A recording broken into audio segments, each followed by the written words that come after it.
24/7 দৰ্শকসকলক এই মুহূৰ্তত দিবলৈ বিশেষ খবৰ মুকালমু আৰক্ষীয়ে ব্ৰাউন চুগাৰ সহ গ্ৰেপ্তাৰ কৰে 3 সৰবৰাহকাৰীক গুৱাহাটীৰ পৰা বৰপেটা অভিমুখে গৈ থকা এখন সুইফ্ট ডিজায়াৰ বাহনৰ পৰা জব্দ কৰে বৃহৎ পৰিমাণৰ ড্ৰাগছ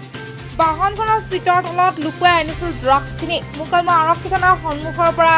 আৰক্ষীৰ সংকেত নেওচি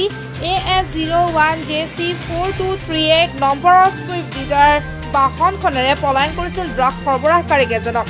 মুকালমু আৰক্ষীয়ে খেদি কৰায়ত্ব কৰে ড্ৰাগছ সৰবৰাহকাৰী কেইজনক ধৃত 3 ড্ৰাগছ সৰবৰাহকাৰীৰ ঘৰ বৰপেটা জিলাত সৰবৰাহকাৰী 3জন ক্ৰমে বৰপেটাৰ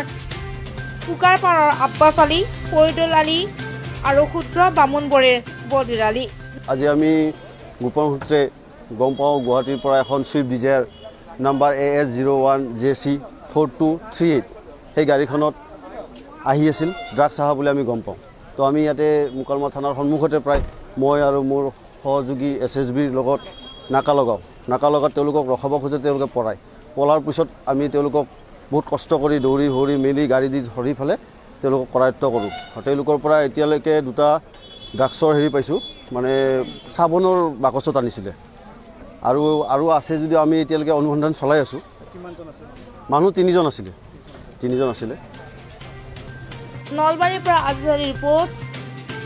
লাইভ আছাম 24/7